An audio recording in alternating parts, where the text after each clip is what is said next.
दुल्हन की तरह सजी धजी इस लड़की को हाल ही में हरियाणा के रोहतक में जैन साध्वी बनाया गया है। 18 साल की इस लड़की का नाम है लब्धि जैन, जो अब अपने परिवार के लिए भगवान का रूप बन चुकी है। दीक्षा लेने के बाद इनका नाम बदल दिया जाता है, परिवार से मोह खत्म हो जाता है, यहाँ तक कि इस तरह से इन्हें केस क्वेश्चन करवाना पड़ता है। जैन साध्वी बनने से पहले कई तरह की रस्में निभाई जाती हैं। आज डिटेल में इसी पर बात होगी, लेकिन उससे पहले ये बता दूं कि मैं आपको लब्धि जैन सोनीपत के एक गांव बिबलान की रहने वाली है, जिसने रोहतक में दीक्षा ली है। 18 साल की लब्धि जैन ने अपनी 10वीं की पढ़ाई पूरी की है। लब्धि से पहले उनकी 2 बुआ और एक बहन भी जैन साध्वी बन चुकी है। जब कोई जैन साध्वी या साधु बनता है तो उससे पहले दीक्षा लेने तक कई सारी रस्में निभाई जाती हैं और दीक्षा लेना किसी शादी समारोह से कम नहीं होता है। जैसे शादी के वक्त दुल्हन या फिर दूल्हे को हल्दी लगाई जाती है, तेल चढ़ाया जाता है, उसी तरह से इस जैन साध्वी बनने की प्रक्रिया में भी ये सारी रस्में निभाई जाती हैं। महिलाएं मंगल गीत गाती हैं, हाथों में मेहंदी रचाई जाती है, वैसे ही जैसे एक शादी में होती है। शुरुआत केसर रस्म से होती है, क्योंकि जैनिज्म में इसे शुभ माना जाता है। इस रस्म में पूरे घर में केसर का छिड़काव किया जाता है और जिस भी कपड़े पर केसर के निशान पड़ते हैं उसे संभाल कर रखा जाता है और कभी भी धोया नहीं जाता है। ये रस्म उस लड़की के जीवन में पहली और आखिरी बार होती है। इसके बाद मेहंदी, हल्दी और कई तरह की रस्में निभाई जाती हैं। साधु या साध्वी बनने वाले लड़का और लड़की को वो सारी खुशियां देने की कोशिश की जाती है जो एक शादी के समय होती है। बान की रस्म के लिए जब कोई श्रद्धालु उन्हें अपने घर लेकर जाता है तो साध्वी बनने वाली लड़की पूरी तरह से दुल्हन की तरह सजती है, संवरती है। लाल रंग का जोड़ा होता है, हाथों में चूड़ियां होती है, माथे पर टीका होता है, कानों में बाली होती है, गले में हार होता है, पैरों में पायल होते हैं, जैसे तमाम गहने वो पहनती है और उस घर में ढोल नगाड़ों से उसका स्वागत किया जाता है।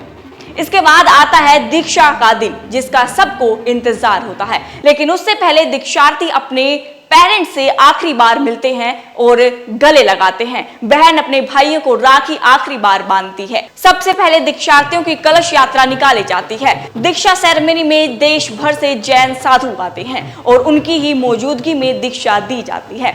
दीक्षा कैसे दी जाती है ये बताऊंगी, लेकिन उससे पहले ये सुनिए। दीक्षा लेना आसान नहीं होता है। जो भी व्यक्ति जैन दीक्षा लेना चाहता है, पहले उसको पूरी तरह से परखा जाता है कि वो जैन साधु या साध्वी बनने के योग्य है या नहीं। इसके लिए साल भर जैन साधुओं के साथ उसे रहना पड़ता है और जो भी जैन धर्म के नियम होते हैं उन पर खरा उतरना पड़ता है। इसके बाद उसे ही दीक्षा मंत्र दिया जाता है। दीक्षा लेने से पहले दुल्हन की तरह सजी लड़की के गहने, लाल जोड़ा उतारा जाता है। फिर केस लोचन की रस्म होती है, जिसमें सिर के बाल उतारे जाते हैं और केसर के रंगे कपड़ों को पहना जाता है। दीक्षार्थी शुरुआत में जब सामने आता है तब वो पूरी तरह से बदल जाता है। इसके बाद साध्वी अपने गुरु से रजोहरण लेती है, जो ऊन से बना होता है और बहुत ही कोमल होता है, जिसे हर साधु साध्वी अपने पास रखते हैं, क्योंकि जमीन पर बैठने से पहले उस जगह को साफ किया जाता है रजोहरण से, ताकि छोटे छोटे जीव जंतु मरने से बच सके। अगर इनके लाइफस्टाइल की बात करें तो बता दूं कि ये हमेशा पैदल चलते हैं, भिक्षा मांगकर खाना खाते हैं और वो कभी भी हरी घास पर नहीं चलते हैं और ना ही किसी पेड़ पौधे को छूते हैं। खाने के समय ही ये अपने फेस के सामने से ये पट्टी हटाते हैं। ये कभी नहाते भी नहीं हैं, लेकिन गर्म पानी से गीला कपड़ा कर शरीर को साफ जरूर करते हैं। और ये सब कुछ अलाउड होता है श्वेतांबर जैन के लिए, क्योंकि दिगंबर जैन अपने कपड़ों को भी त्याग देते हैं। हालांकि इसमें लड़कियां साध्वी नहीं बन सकती हैं।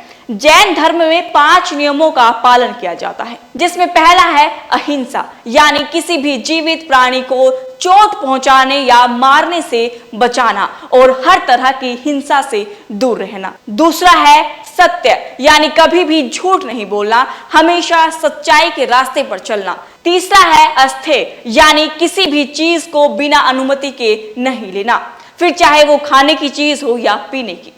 चौथा है ब्रह्मचर्य, जिसमें अपनों से दूर रहा जाता है। पांचवा और आखिरी है अपरिग्रह, जिसमें संपत्ति का त्याग किया जाता है। आपको ये इन्फॉर्मेशन कैसी लगी कमेंट करके जरूर बताइएगा। और जैन साधु या साध्वी बनने से पहले इनका परिवार क्या कहता है, अगर आपको जानना है तो डिस्क्रिप्शन बॉक्स में दिए इस लिंक पर जाकर सुन सकते हैं, देख सकते हैं।